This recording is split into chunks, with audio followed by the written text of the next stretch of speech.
Tito, capítulo 1,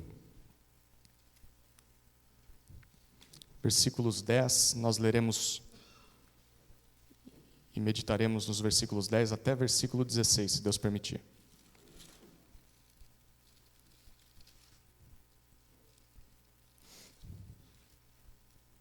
Acompanhe com fé a leitura da palavra do Senhor.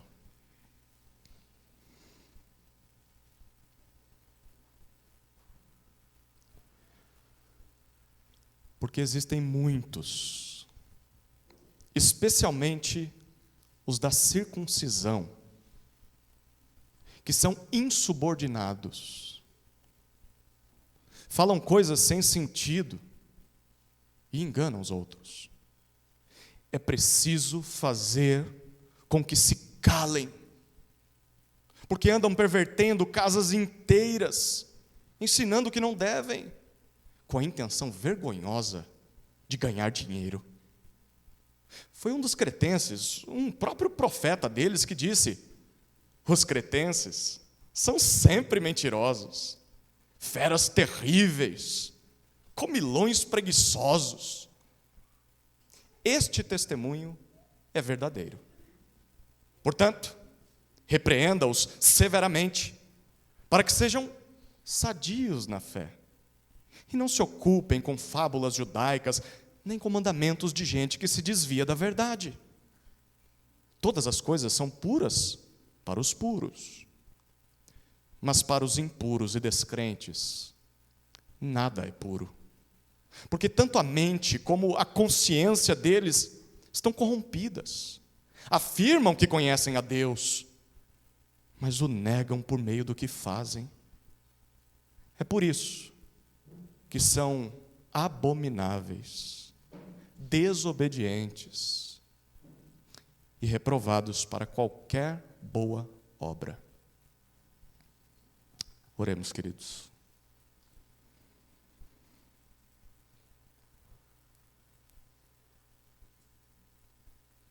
Querido Deus, nosso Salvador, derrama a Tua graça sobre nós nesse momento. Que o Teu Espírito nos conduza à compreensão dessas palavras e à aplicação delas aos pés do nosso Redentor Jesus Cristo. Em nome dele oramos. Amém. Você se lembra que no capítulo 1, versículo 5, que é o versículo que resume a carta, ou melhor, a tarefa de Tito em Creta? Era uma ilha, ainda é até hoje. A tarefa dele era colocar as coisas em ordem. Paulo passou por lá e Paulo viu que as coisas não estavam bem. Era uma igreja provavelmente recém-plantada. E parte do trabalho de colocar as coisas em ordem era levantar presbíteros, homens irrepreensíveis. Lembra disso? Irrepreensíveis na família, irrepreensíveis no caráter, irrepreensíveis nos relacionamentos e principalmente irrepreensíveis no domínio da palavra, apegados à palavra fiel. A pergunta que fica é: por quê? Por que uma igreja precisa de presbíteros irrepreensíveis? Por que não pode ser qualquer um? Para que tanta qualificação? Para que tanto critério? Qual a diferença faz se o líder não possuir essas qualidades? Ou melhor, para que ter liderança? Por que não ser uma igreja onde nós vivemos de forma autônoma, sem ter que prestar contas a uma figura humana? Homens são falhos, por que ter líderes? Bom, sabe qual seria a resposta de Paulo, através do texto que nós lemos? A resposta dele seria: igrejas organizadas possuem presbíteros irrepreensíveis para calar insubordinados, curar crentes doentes e classificar puros e impuros. Uma igreja organizada possui presbíteros irrepreensíveis para calar insubordinados, curar crentes doentes e classificar puros e impuros. Então são 3 motivos da necessidade que qualquer igreja tem de ter presbíteros irrepreensíveis. O primeiro motivo é que precisamos de presbíteros irrepreensíveis para calar os insubordinados. Olhe mais uma vez os versículos 10 e 11. Porque existem muitos, especialmente os da circuncisão, que são insubordinados, falam coisas sem sentido e enganam os outros. É preciso fazer com que se calem, porque andam pervertendo casas inteiras, ensinando o que não devem, com a intenção vergonhosa de ganhar dinheiro. Paulo começa o versículo 10 com a palavrinha porque, ou pois. E isso traz a ideia do seguinte, olha, lembra o que ele disse até agora? Foi a mensagem de domingo passado. Os presbíteros em Creta, em qualquer igreja da história, eles precisam ser irrepreensíveis, em casa, no caráter, nos relacionamentos e principalmente no apego à palavra, para que eles sejam capazes de ensinar pelo reto ensino, mas também convencer os que contradizem esse ensino. E aqui Paulo então diz, por quê? Por que nós precisamos de presbíteros assim? Porque dentro da igreja existiram,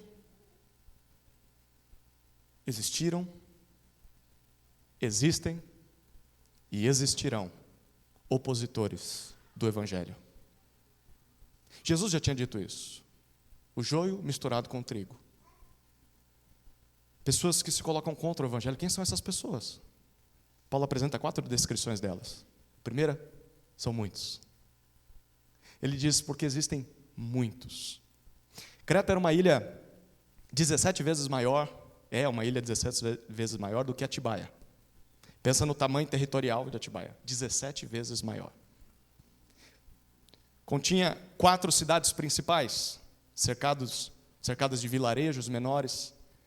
E, segundo Paulo, naquela ilha, não eram poucos os opositores do Evangelho.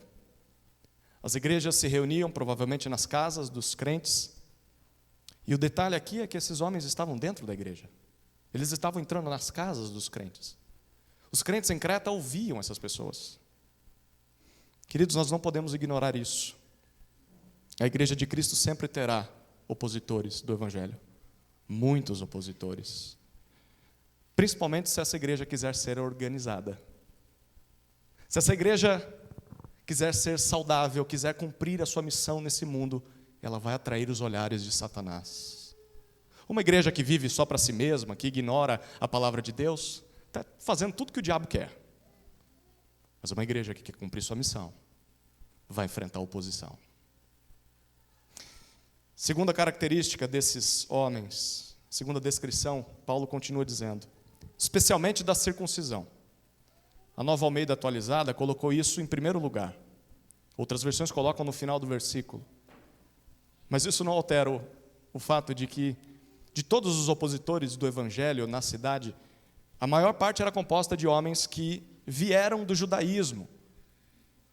Homens que, segundo informações históricas, eram muito numerosos na ilha. Tinha uma grande comunidade judaica naquela época em Creta. O que provavelmente aconteceu era o seguinte, esses judeus aparentemente se converteram a Jesus. Aparentemente. Foram introduzidos na vida da igreja, passaram a fazer parte lá. Até aí tudo bem. O Evangelho era primeiro para os judeus. Mas você lembra o que muitos judeus fizeram quando começaram a ver os gentios, aqueles que não eram judeus, se convertendo a Jesus? A gente tem visto isso no livro de Atos. O que eles fizeram? Não, para ser salvo e santo, vocês precisam, não é só crer em Jesus, não. Vocês precisam se tornar judeus. Você tem que guardar o sábado, você tem que parar de comer porco e guardar todas as prescrições que os judeus guardavam, senão não pode fazer parte do povo de Deus. E a principal estipulação era passar pela circuncisão. É bem possível que fosse isso que estes da circuncisão estivessem fazendo na ilha. E aqui a gente precisa dar ouvidos ao que Paulo está apresentando. Tenha muito cuidado com quem faz esse tipo de coisa. Que tipo de coisa? Gente que usa o Antigo Testamento, que lê o Antigo Testamento, que ensina o Antigo Testamento, mas não interpreta o Antigo Testamento como Jesus interpretou, como os apóstolos interpretaram. Gente que se utiliza da lei, mas sem o Evangelho. O problema não está no Antigo Testamento. Hoje, quem veio na escola bíblica dominical se aproveitou de um banquete em Gênesis 1, não foi? É o livro da lei. O problema está em ler o Antigo Testamento ignorando o Evangelho, ignorando o Novo Testamento. Olhe para o Antigo Testamento à luz do Novo. Esses homens não faziam isso. Terceiro, Paulo diz que eles são insubordinados. Literalmente a palavra significa pessoas que não se sujeitam a outros, seres autônomos, seres independentes, que não se permitem ser controlados, subjugados por ninguém. Pessoas desobedientes, pessoas rebeldes. Na verdade, essa era a característica principal daqueles opositores. Eles estavam dentro da igreja, mas não se submetiam a nenhuma liderança na igreja. Não se submetiam a Paulo, não se submetiam a Jesus, não se submetiam à igreja e certamente não se submeteriam a Tito. Simplesmente faziam o que bem entendiam. Eu não vou prestar contas para ninguém. Quem manda na minha vida sou eu. Tenha cuidado com gente assim, querido. Tenha cuidado com gente assim, querida. Não existe um só bom líder que não tenha sido e não seja um bom liderado. Se alguém diz, Deus me chamou para o ministério, Deus me chamou para ser líder, mas ele não é capaz de se submeter à autoridade de uma igreja, à autoridade pastoral, à autoridade de um presbitério, uma pessoa que não presta contas para ninguém, é autônoma, é insubordinada, ela não reflete um caráter submisso a Deus. Porque Deus estabeleceu autoridades nesse mundo. E ao nos submetermos a essas autoridades, seja na sociedade, dentro de casa, na igreja, nós estamos mostrando que somos submissos a Deus que está acima dessas autoridades. Cuidado com quem é insubmisso. E cuidado para não ser alguém assim. Certifique-se de ser alguém submisso a Deus. Submisso às autoridades que Deus colocou sobre a sua vida. A primeira é a Escritura, seja submisso à Bíblia. Esposa, seja submissa ao seu marido. Marido, seja submisso a Cristo, ao presbitério, à igreja. Filhos, sejam submissos a seus pais. Sejam submissos aos seus governantes. Sejam submissos aos seus pastores. Porque insubmissão não é virtude, não. Insubmissão é demérito. A principal característica desses opositores era serem insubmissos. Em quarto lugar, Paulo diz, eles falam coisas sem sentido. Ou, na Almeida Revista Atualizada, pauradores frívolos. Pauradores é palavra de advogado. O que é um paurador? Paurador que fala, não é, William? E fala bastante. Gente que só fala, mas o fato de ser frívolo significa que fala, mas fala só coisa vazia, só coisa vã. Fala bobagem. Eram pessoas que tinham muito a falar.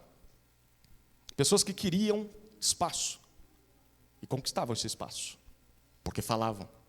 Não conseguiam ficar caladas. E talvez até podiam ter uma linguagem impressionante, mas não tinham conteúdo sólido de verdade. Não tinha nada para oferecer, era tudo futilidade.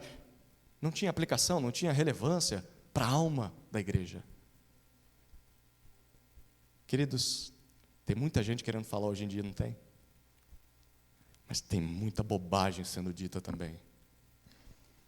Lembre-se disso, nem todos aqueles que falam em nome de Deus, com eloquência, com palavras bonitas, falam algo útil, algo que traz bem para as nossas almas. Por isso nós precisamos ter os nossos ouvidos treinados pela palavra, para sabermos escolher a quem nós vamos ouvir. Não pode ser qualquer um. Não é só porque fala bonito, não é só porque fala bem. O que está falando? Depois de descrever a identidade desses homens, Paulo, ainda no versículo 10, apresenta o que eles estão fazendo na ilha. Ele finaliza o versículo 10 dizendo, eles enganam os outros, com as tolices que falam. Lembre-se de que Paulo passou pela ilha. Ele não conseguiu ficar tanto tempo quanto esperava. É bem possivelmente que isso aconteceu. E então saiu, deixou Tito lá. E certamente Paulo viu isso com os próprios olhos. Crentes sendo enganados, pessoas sendo conduzidas ao erro por pseudo-cristãos, por falsos crentes, auto-intitulados mestres, que não se submetiam a ninguém. Nós devemos estar em alerta quanto a esse tipo de gente. Cuidado para não ser enganado por quem é insubordinado. Muito cuidado.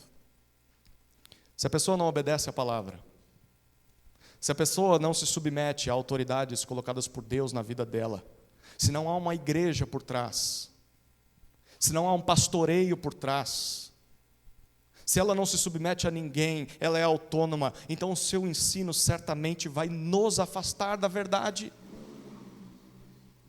Mesmo que de forma sutil, mesmo que de forma cadenciada, você não perceba no início, mas lá na frente você vai perceber, meu Deus, onde foi que eu me perdi? Se perdeu porque deu ouvidos a quem é insubordinado. O que deveria ser feito com esses homens? Olha o versículo 11. O que Paulo diz no versículo 11? É preciso, é necessário, é indispensável fazer com que se calem. É necessário silenciá-los. A expressão que Paulo usa aqui era usada no contexto de animais, quando se colocava uma mordaça na boca de animais, para que eles não mordam mais. Paulo diz: é preciso amordaçá-los. Gente, que texto pesado, não é? Para que tanta severidade, Paulo? Pega leve. Não pega o leve, sabe por quê? Ele diz no versículo 11 por quê? Porque eles andam pervertendo casas inteiras. Eles andam destruindo, arruinando. Lembra que se as casas eram o local onde a igreja se reunia, eles não só estavam desviando famílias, mas desviando igrejas. Perverter traz a ideia de pegar algo e virar de cabeça para baixo. Eles estão acabando com tudo o que o evangelho construiu. E eles faziam isso, continua o versículo 11, ensinando o que não devem. Eles agiam como mestres. Mesmo que Paulo nunca tivesse os autorizado, mesmo que Tito não os autorizasse, eles ainda assim se apresentavam como mestres e falavam aquilo que não era necessário. O que não deve pode ser traduzido como coisas completamente dispensáveis. Ninguém precisava do que eles falavam. Mas tinha gente que estava ouvindo. Tudo isso visando o bem da igreja? Era isso que eles visavam? Não. Paulo finaliza o versículo 11 dizendo que eles pensavam só em si mesmos, com a intenção vergonhosa de ganhar dinheiro, ou motivados pela ganância, pela torpe ganância. Lucrar às custas dos seus ouvintes. Como é que uma igreja pode ser capaz de identificar quando alguém assim está no seu meio? Já parou para pensar sobre isso? Tem muita igreja que tem gente assim na liderança, não tem? E você? Como é que você pode ser capaz de discernir se tem alguém assim no seu meio, falando essas coisas? Como é que um enganado pode descobrir que está sendo enganado? Porque aquelas casas não sabiam que estavam sendo enganadas. Como é que a gente pode ter certeza de que está ouvindo a verdade da vida de um homem irrepreensível? Porque uma igreja tem presbíteros irrepreensíveis. Esse é o trabalho deles. Cristo deu à sua igreja presbíteros que devem ser irrepreensíveis. Nós precisamos de pessoas assim. Pessoas fiéis a Deus, homens de família, homens de caráter, homens de vida testados e aprovados. Homens que conhecem a palavra. Homens que se submetem à palavra. Homens capazes de ensinar aquilo que é certo. Eles vão mostrar para nós quem é que está enganando a igreja. Tem algumas implicações para nós. A primeira é que presbíteros irrepreensíveis são os mais qualificados para identificar e silenciar os que se introduzem em nosso meio com um belo discurso, cativando corações, mas são insubmissos. Gostam de falar besteiras, querem atrair seguidores, têm segundas intenções. Pode ser ganância, pode ser qualquer outro desejo. Uma segunda implicação é que na igreja, não é qualquer um que deve falar, não. Não é qualquer um que deve liderar. É necessário ser qualificado espiritualmente e ter o aval bíblico deixado por Paulo. Deve ter o aval da igreja. Por causa disso, cuidado com o tipo de mestre, o tipo de ensino que você está abrindo a sua casa. Para quem você está abrindo a sua casa? Quem é que você ouve no Spotify? Quem está falando no seu YouTube? Quem está cantando nos seus ouvidos? Certifique-se de que o que entra nos seus ouvidos é bíblico, o que entra no teu coração é bíblico, o que entra no teu lar, para a tua família é bíblico e está vindo de alguém que busca viver aquilo que prega. Escolha ouvir pessoas sinceras, pessoas honestas. É por isso que o presbítero tinha que ser hospitaleiro, alguém que se abre para os outros, porque ao fazer isso ele mostra as suas intenções. Com o passar do tempo as pessoas percebem, ele não é alguém interesseiro, ele não está querendo tirar coisa da gente, ele está querendo servir e se dar por nós, ele realmente se preocupa conosco. Um verdadeiro mestre, ele expõe as suas intenções, não tem coisa escondida. Uma terceira implicação é que o ministério cristão não deve ser visto como fonte de lucro. Eu me lembro até hoje, quando eu, no último ano de faculdade, tinha percebido que Deus estava me chamando para o ministério e avisei isso para os meus pais. O meu pai ficou calado e minha mãe disse, mas você não vai ganhar dinheiro então? Ela estava certa. Mas ganhar algo muito melhor. Vocês são um exemplo disso. A Igreja de Cristo, o ministério cristão. Ministério não é lugar de ganhar dinheiro, não. De olhar como fonte de lucro, não quero ficar rico, vou virar pastor. Cuidado em que igreja você vai, porque tem igreja é fonte de lucro. Não deveria ser. Mas isso é para todos os crentes também, porque talvez você está pensando, não sou pastor, então esse é problema do Zé Hilário lá. Mas talvez você veja a igreja como um objeto de satisfação pessoal. Você busca o evangelho, você busca a igreja, talvez não porque você tem ganância no coração, queira dinheiro, mas porque você quer ser servido, você quer ser agradado, você tem intenções secundárias. O seu interesse maior não é Deus, não é a palavra, não é a redenção. O seu interesse é, o que tem para me oferecer? Isso é uma mentalidade mercadológica. Ganância. Primeiro motivo do porquê precisamos de presbíteros irrepreensíveis é para calar os insubordinados. Uma igreja sem presbíteros irrepreensíveis não consegue calá-los. Segundo motivo, precisamos de presbíteros irrepreensíveis para curar crentes doentes. Olhe mais uma vez os versículos 12 até 14.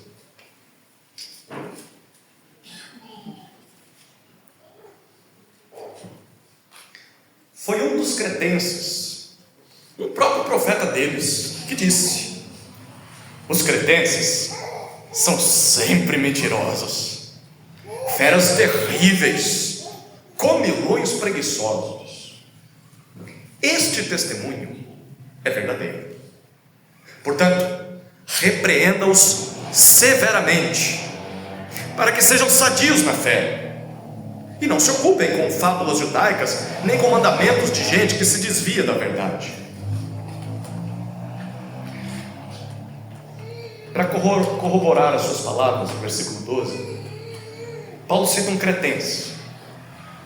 Esse cretense, ele não diz o nome, mas na história você descobre quem é. Epimênides. Viveu 600 anos antes de Cristo. Epimênides era um religioso, um mestre religioso, um milagreiro também. E os cretenses o consideravam um profeta para eles. O que Epimênides disse? Sendo um cretense, de berço, da gema, o Epimênides resumiu o caráter do seu próprio povo em 3 definições. Primeiro, os cretenses são sempre mentirosos. São falsos. São pessoas que faltam com a verdade. Nunca você sabe quando estão falando a verdade ou estão mentindo na cara dura. Os cretenses eram famosos, tinha uma mentira que eles contavam, eles até acreditavam nisso. Eles eram famosos por dizer que o túmulo de Zeus estava na ilha. E eles contavam isso para o mundo todo. Só que o mundo todo acreditava que Zeus estava vivo. Estava lá no Olimpo. Então todo mundo zombava dos cretenses, porque eram mentirosos. Um cretense morria de pé junto, jurando que Zeus estava enterrado em Creta. Tudo mitologia. Mas eles eram mentirosos. E por causa disso, criaram um verbo para se referir aos cretenses: cretizar. Cretizar, traduzido para a nossa língua, era uma forma de xingar ou de descredibilizar alguém. Era agir ou mentir descaradamente como cretense. Seu cretize. Você é igual um cretense, seu miserável. Ninguém acredita em você. Segundo Paulo diz, eles são, ou melhor, citando Epimênides, os cretenses são feras terríveis. Em outras palavras, são bestas selvagens, animais malignos, seres ruins, gente ruim, gente incorreta. Imagine você ser reconhecido principalmente pela sua maldade, pela sua grosseria, pela sua desonestidade. Gente ruim. Assim eram os cretenses. Terceira definição que Epimênides deu ao seu próprio povo: comilões preguiçosos. Você que comeu aquela bela macarronada hoje, ou uma feijoada, ai ai. Além de tudo que nós já vimos aqui, ele diz que os cretenses ainda eram glutões. Eles comiam e bebiam além da conta, só pelo prazer, só pela satisfação dos seus ventres. Mas ele diz, não é só glutão não, eles também são preguiçosos. O que o preguiçoso é? Ele é egoísta, o preguiçoso só pensa nele. O preguiçoso é indiferente para as necessidades das pessoas ao redor. Na verdade, ele é inútil para as pessoas ao redor, porque ele só olha para si. Estes eram os cretenses segundo Epimênides. Será que Epimênides foi um pouquinho exagerado? O que você acha? Segundo Paulo, não. Paulo esteve na ilha. Paulo presenciou aquelas pessoas. Ele viu com seus próprios olhos. Por isso, no versículo 13, apesar de que o próprio Epimênides afirmou que todos os cretenses são sempre mentirosos, o que ironicamente inclui ele mesmo. Ele era cretense também. Paulo afirma, este testemunho de Epimênides é verdadeiro. Por mais paradoxal que isso pareça, né? Então tipo assim, olha, eles sempre mentem. Epimênides também é um mentiroso. Mas pelo menos nisso que ele falou a verdade. Essa é a reputação que mais descreve os cretenses. Isso é triste, não é? Ser marcado ou identificado por coisas assim. Mas você já parou para pensar como as pessoas definem o lugar de onde você veio? Ou talvez definem o lugar onde você está. Qual é a reputação? Qual é a fama do seu estado natal? Qual é a fama da cidade de onde você veio? Do bairro onde você nasceu? Qual é a fama da sua família? Daqueles que vieram antes de você? Talvez mentirosos. Esse povo não fala a verdade. Talvez maldosos como os cretenses, talvez preguiçosos como eles, talvez traidores, povo arrogante, família, gente irritada. Aquela família lá, aquele povo tudo viciado, violento, tudo ganancioso, só quer saber de ganhar às custas dos outros. Não são pessoas hospitaleiras, só pensam em si, são insensatas, injustas, impiedosas, incontroláveis, ignorantes. Quero que você avalie honestamente, será que você concordaria com isso? Assim, fazendo uma autocrítica. Será que esse tipo de avaliação é desonesta com o seu povo, de onde você veio? Você consegue fazer essa autoanálise cultural? Social? Quais são os pecados que mais estão presentes no seu povo? Quais são os pecados que estão presentes mais na sua família? Mas eu quero ir além. Você consegue ver essas marcas presentes na sua vida? Marcam quem você é. Se marcam, demonstram que você ainda é um perdido. Mas talvez você diga, não, eu creio em Jesus. Será que essas coisas ainda estão presentes, marcando a sua vida, mesmo depois de você dizer que creu em Jesus? Você consegue identificar essas coisas? Você tem combatido essas coisas? Ou você simplesmente convive tranquilamente com elas, usando a desculpa de que, é cultural, né? Isso é de família. Lá na minha terra o povo é assim mesmo. Está no sangue. Deus não tolera o pecado, queridos. Como cantamos, Deus entregou o seu Filho para nos transformar por completo.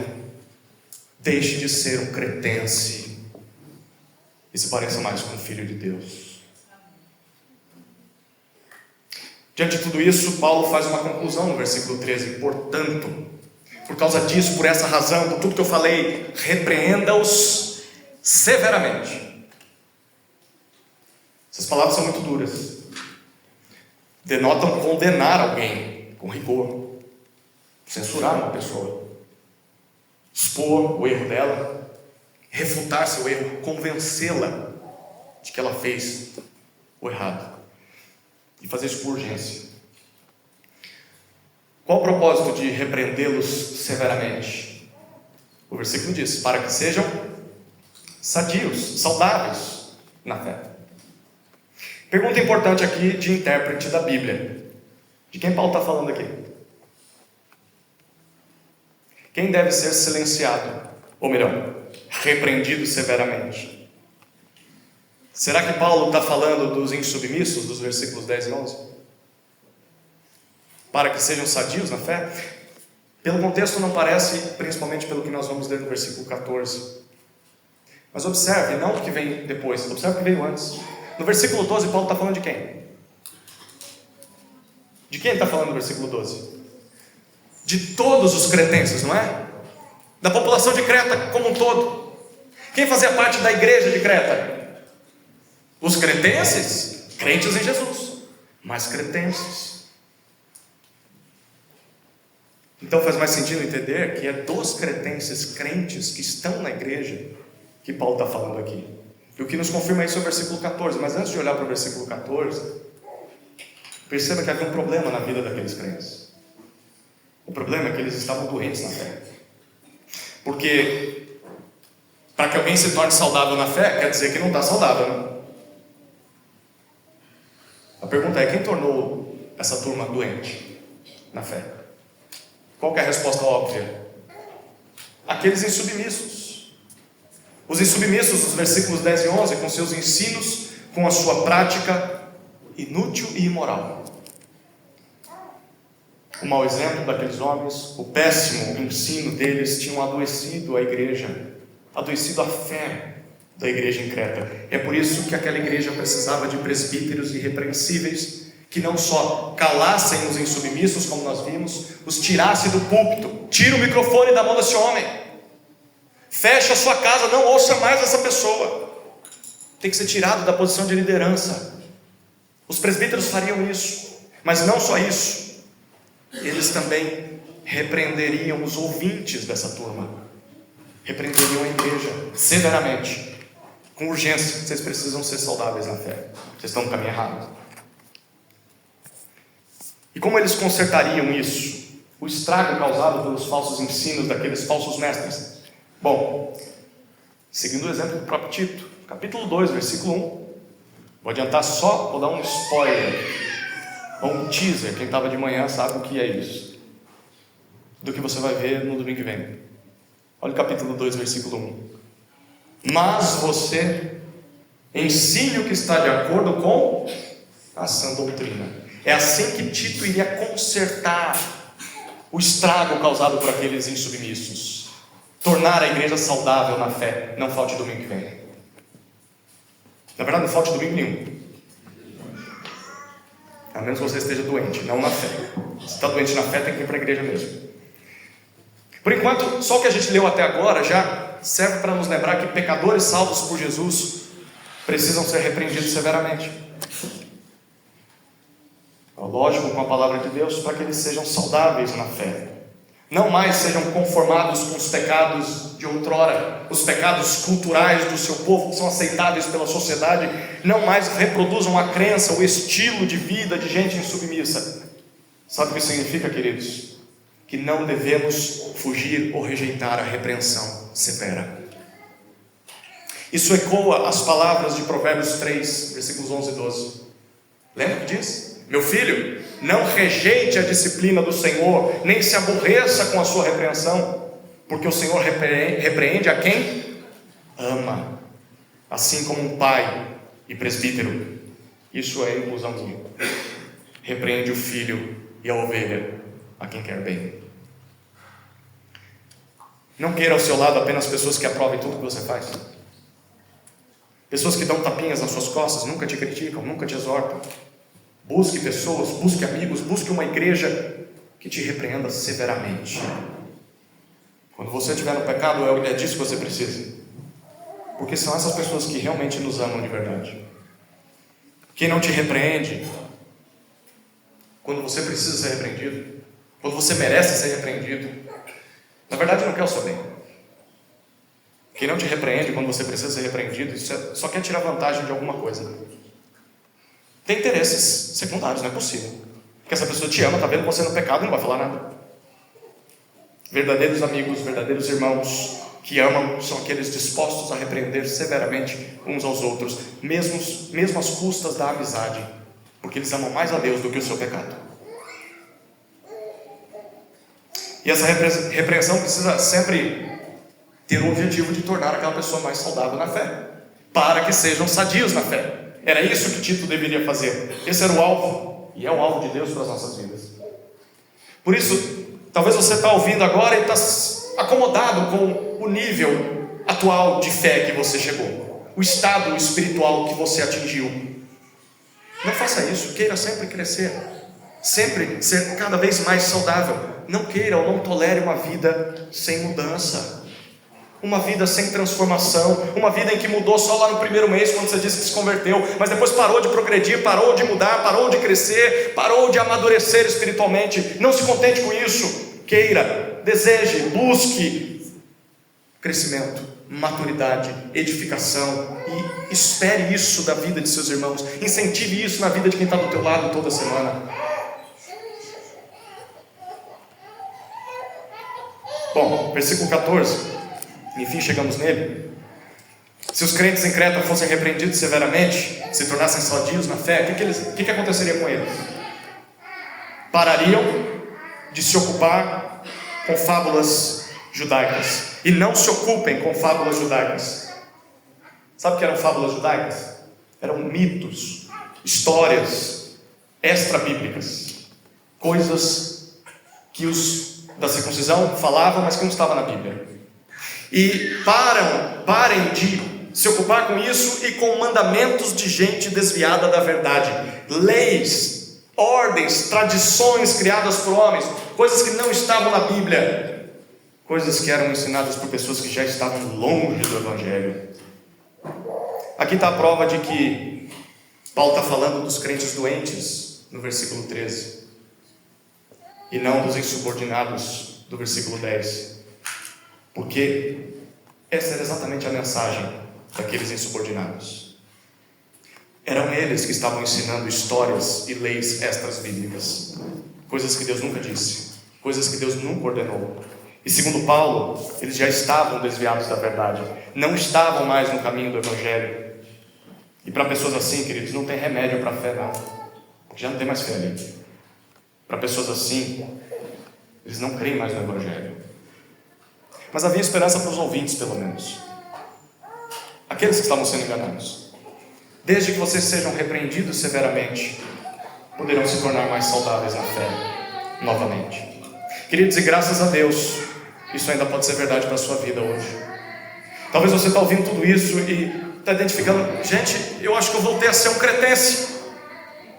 Eu estou doente na fé. Bom, então ouça a repreensão severa desse texto. Ouça a repreensão severa dada por presbíteros irrepreensíveis, fiéis à Escritura, e pare de ouvir o falso evangelho que você está ouvindo. Pare de acessar, pare de ler, pare de ouvir, pare de cantar coisa que sai da boca de gente corrompida, porque só assim a gente vai deixar de ser crente doente e entrará no caminho da cura da nossa fé, uma fé saudável, bíblica. É por isso que nós precisamos de presbíteros irrepreensíveis para curar crentes doentes. Tem um terceiro e último motivo do porquê precisamos de presbíteros irrepreensíveis, e está nos versículos 15 e 16, para classificar puros e impuros. Olha o que dizem esses dois versículos.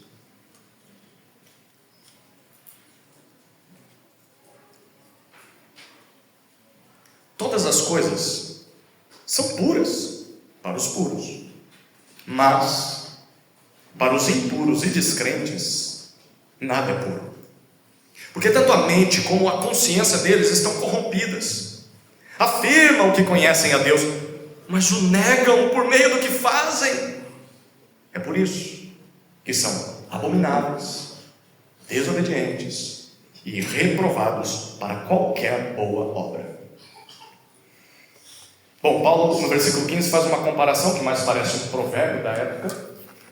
Todas as coisas são puras para os puros, mas para os impuros e descrentes nada é puro. O que Paulo quer dizer com essas palavras? É porque ele está dizendo bem aqui. Bom, lembra que os insubordinados ensinavam aos crentes de Creta, vimos isso no versículo 14, fábulas judaicas e mandamentos de homens, lembra disso? Bom, do que se tratavam essas coisas? Basicamente, eles diziam que o conteúdo do Antigo Testamento e o conteúdo apresentado por Paulo e os apóstolos era insuficiente. Para agradar a Deus você precisava de mais. E onde é que você encontraria esse algo a mais? Convenientemente, neles. Aqui está o Salvador de vocês. Eu tenho revelações especiais para trazer para vocês. Tive um sonho, fui no inferno 6 vezes, devia ter ficado lá. E eu vim te contar o que eu vi, uma nova revelação. Bom, eles eram a fonte dessas novas doutrinas. Eles eram a fonte dessas novas ordens de Deus que eles diziam são os mandamentos para agradá-lo. E dentro do que eles ensinavam, havia várias proibições, várias ordenanças sobre usos e costumes, sobre guardar certos dias, comer coisas aqui, não comer aquelas ali, evitar contato com certos tipos de pessoas. E assim, hoje em dia não é diferente não, né? Como o texto é atual. Há muitos que se separam da Bíblia, a parte daquela que é toda inspirada por Deus, útil para a nossa repreensão, útil para a nossa santificação, para a instrução, para nos aperfeiçoar. A parte da Bíblia começam a afirmar: olha, para agradar a Deus, fecha a tua Bíblia. Para agradar a Deus, precisamos de algo a mais. Convenientemente, aquilo que eu ensino. É só assinar o meu curso de 12 vezes de R$ 997 e você terá o sucesso. Tem muita gente no nosso tempo assim, não tem? Muito. E o que Paulo está falando aqui? Sobre essas fábulas, sobre essas ordens criadas por homens. Ele diz: para os puros, tudo é puro. Sabe o que ele está querendo dizer? Não há problema nenhum em você quebrar as regras desse tipo de gente. Eles mandaram você fazer isso, fazer aquilo, não fazer isso, não fazer aquilo. O problema não está em desobedecer eles. O problema está em desobedecer a Bíblia. É isso que te torna impuro. Não desobedecer esses homens desviados da verdade.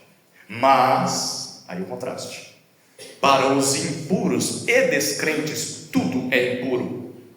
Ou seja, para quem não se submete a Jesus Cristo, na verdade, nada do que possa fazer, nada do que qualquer cerimônia que ele faça, nada do que o homem possa inventar é capaz de purificá-lo.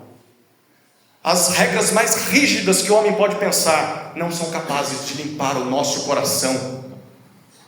Para os impuros e descrentes, nada é puro, por mais santo que aquela pessoa pareça. É isso que Paulo quer dizer com essa comparação. Tem gente que já usou essa primeira parte do versículo comigo, talvez tenha usado com você, para justificar, tá vendo? Paulo estava dando uma permissão para pessoas puras, e eu sou puro. Então eu que sou puro, eu posso fazer o que eu quiser. Posso me entregar aos desejos da carne, posso me embriagar igual um doido. Por quê? Porque eu sou puro. Isso se tornou puro para mim. Não é isso que Paulo está dizendo. Quem está dizendo isso já mostra que está longe da verdade faz tempo. Porque o que Paulo está dizendo aqui não é dando uma permissão para as pessoas se entregarem ao pecado, como se eu sou puro, então o que eu faço de errado não é pecado. Não, o que Paulo está fazendo é um alerta para aqueles que acham que podem se purificar pelas coisas que fazem ou que deixam de fazer. Pessoas que acham que vão se tornar mais puras porque estão fazendo o ritual certo, correto, ouvindo que talvez alguém disse, faz isso que você vai se tornar puro. Mas onde está na Bíblia? Não está na Bíblia, mas é isso que você tem que fazer para se tornar puro. E gente que normalmente se pensa purificada por causa das coisas que faz, também tende a ser arrogante e achar que é melhor que os outros. Olha lá, não guarda o dia que eu guardo, eu não guardo o sábado, vai para o inferno. Você come isso ainda? Você bebe café? Não pode. Vai para o inferno.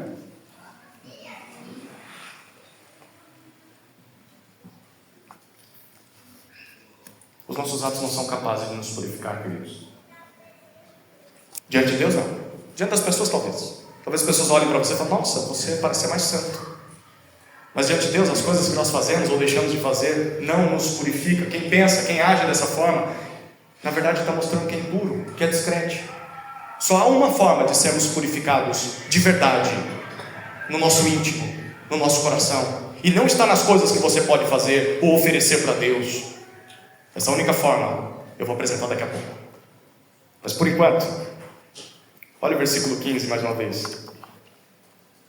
Paulo explica sobre a segunda afirmação dele. Ele falou que para os impuros e descrentes nada é puro. E ele explica por quê. Olha a razão. Porque eles têm tanto a mente quanto a consciência corrompidas. Corrompido significa algo contaminado, poluído, manchado. É a mesma palavra que ele usou para descrever impuros. A mente e a consciência estão impuras.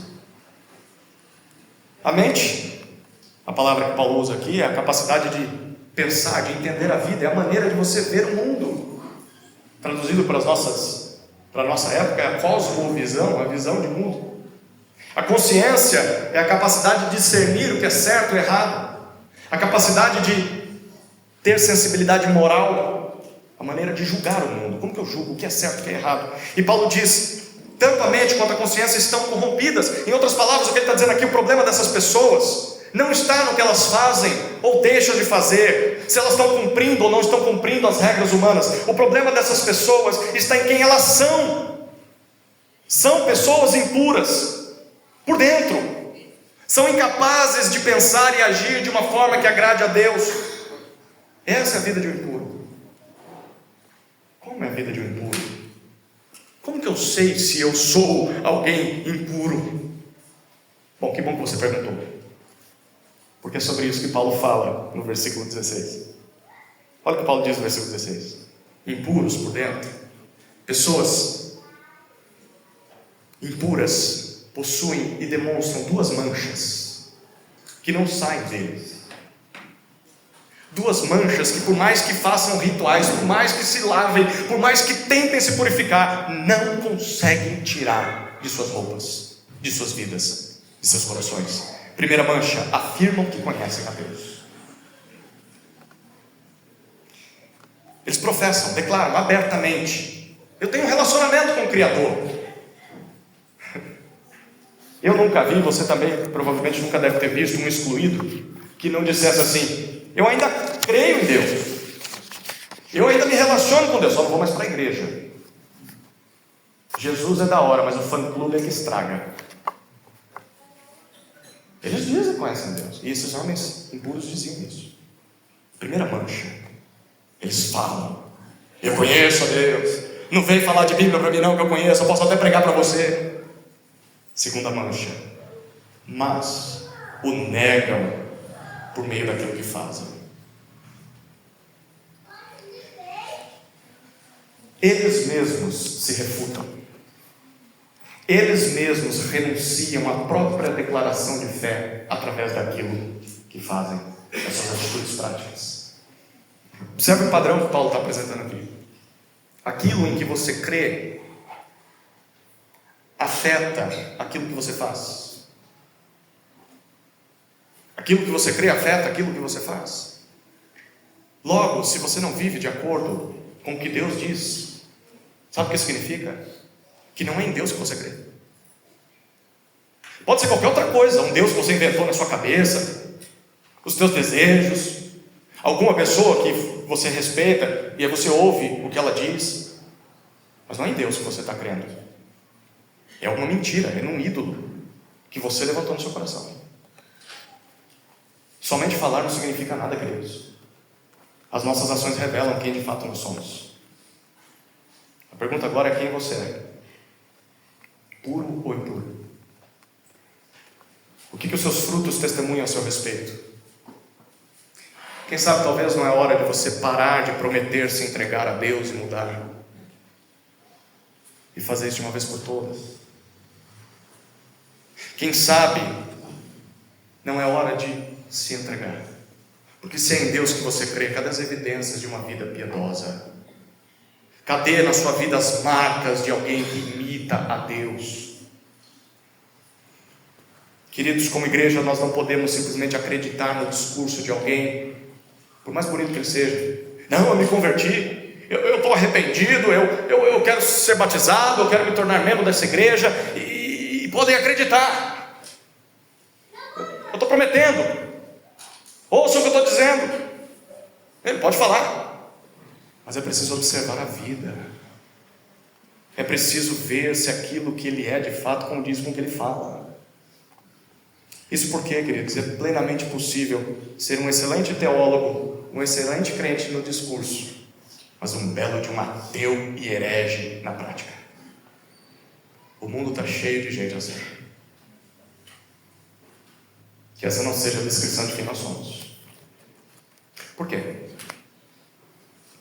Porque é por isso, diz Paulo ainda no versículo 16, é por isso que gente assim, impura, essas pessoas são, e ele apresenta 3 resultados, 3 consequências da impureza na vida de alguém.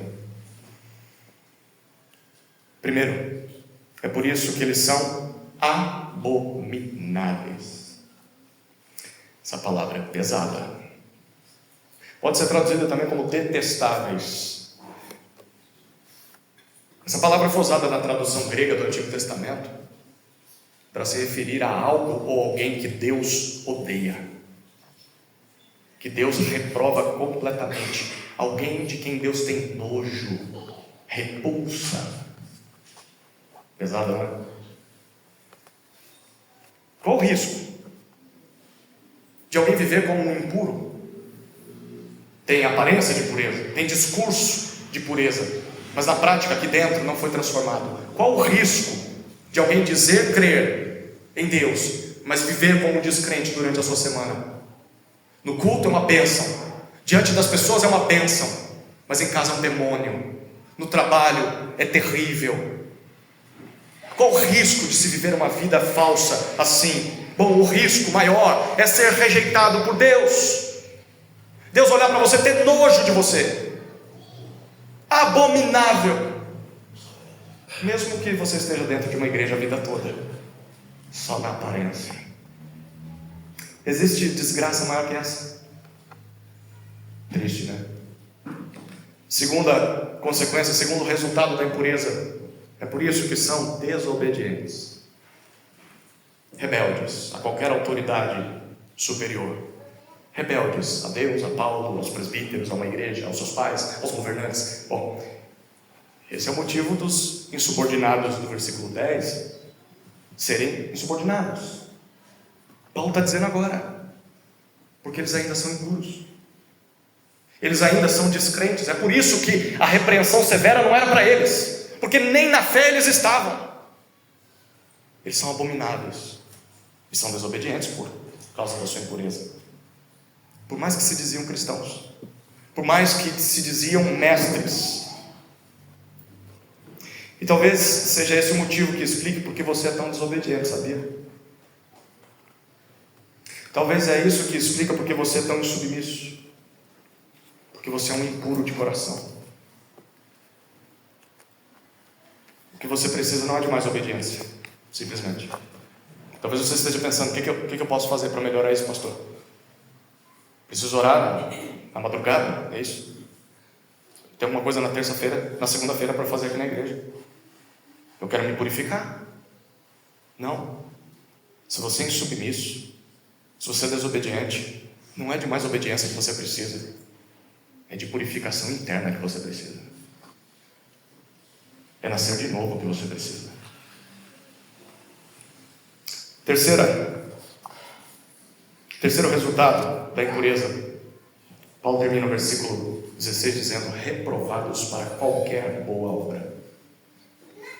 Literalmente desqualificados, impróprios, indignos, moralmente, para realizar boas obras aos olhos de Deus. Não significa que não estejam tentando fazer, mas diante de Deus, aos olhos de Deus, nada do que eles fazem consegue comprar pureza. Nada do que eles fazem garante o agrado de Deus, por mais bem intencionadas que essas pessoas sejam. Eu queria que você ouvisse um alerta com bastante atenção. Se esse versículo acabou de te descrever, diante de Deus, saiba que esta é a opinião dele sobre a sua vida. Não é a opinião de um mero pastor que você veio ouvir hoje. É a opinião de Deus. Você é alguém impuro por dentro. Você precisa de purificação espiritual. É disso que você precisa. Você pode até enganar as pessoas, talvez, pela aparência, mas isso não muda o seu status diante de Deus. Impuro. Impuro. Continua sendo impuro. É por isso que nós precisamos de presbíteros irrepreensíveis na igreja, queridos. Para que através da vida e do ensino dessas pessoas possamos avaliar, distinguir o puro do impuro e descobrir quem nós somos, quem eu sou. Sou um puro ou sou um impuro?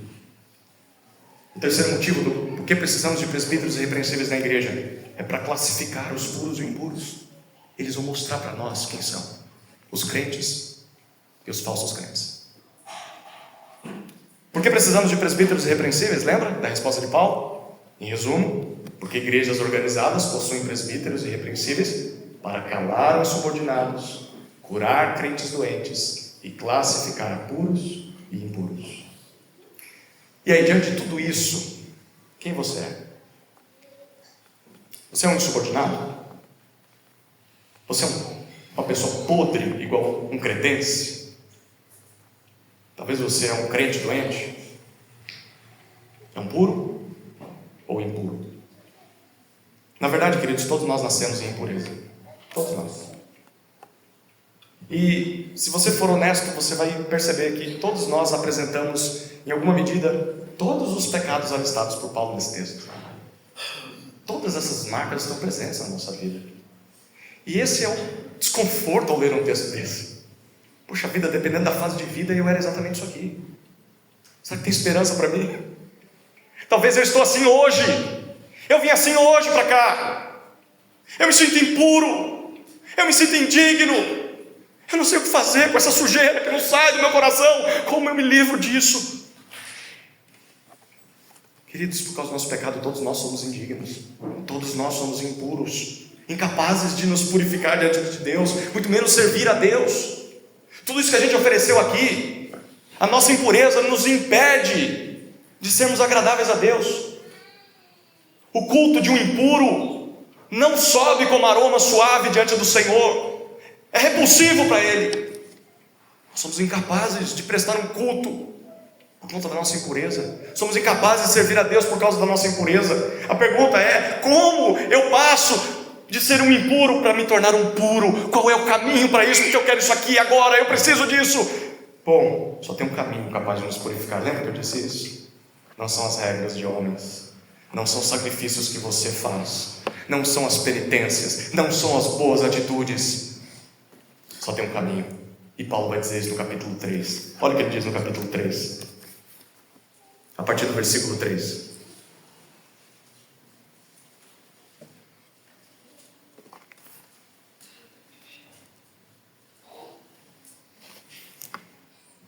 Pois nós também no passado éramos insensatos, desobedientes, desgarrados, escravos de todo tipo de paixões e prazeres, vivendo em maldade e inveja, sendo odiados e odiando-nos uns aos outros. Mas quando se manifestou a bondade de Deus, nosso Salvador, e o seu amor por todos, Ele nos salvou, não por obras de justiça praticadas por nós, mas segundo a sua misericórdia. Ele nos salvou mediante o lavar regenerador e renovador do Espírito Santo, que Ele derramou sobre nós ricamente por meio de Jesus Cristo, nosso Salvador, a fim de que, justificados por graça, nos tornemos seus herdeiros segundo a esperança da vida eterna. Por sua bondade e amor, Deus nos salva, queridos, não por obras que praticamos, mas por sua misericórdia e graça, ao nos lavar, ao nos purificar pelo Espírito, através de Jesus Cristo. Esse é o único caminho para que impuros possam se tornar puros diante de Deus. Talvez isso tenha te descrito. Você estava pensando: estou perdido. Ah não, peraí, realmente eu era tudo isso, mas o Senhor me purificou pela graça. Agora eu sou um povo seu, agora eu posso ser agradável. Então seja, viva de acordo com a sua fé. Talvez você disse: não, eu nunca criei nessa mensagem, isso nunca aconteceu comigo, o Espírito nunca me purificou. Essa é a noite, querido. Renda-se a Jesus, confesse os seus pecados diante de Deus, peça perdão por eles em nome de Jesus, e o Espírito Santo há de te dar vida, te purificar definitivamente e te tornar puro, aceitável diante de Deus. Eu quero orar por você nesse momento. Curva sua cabeça.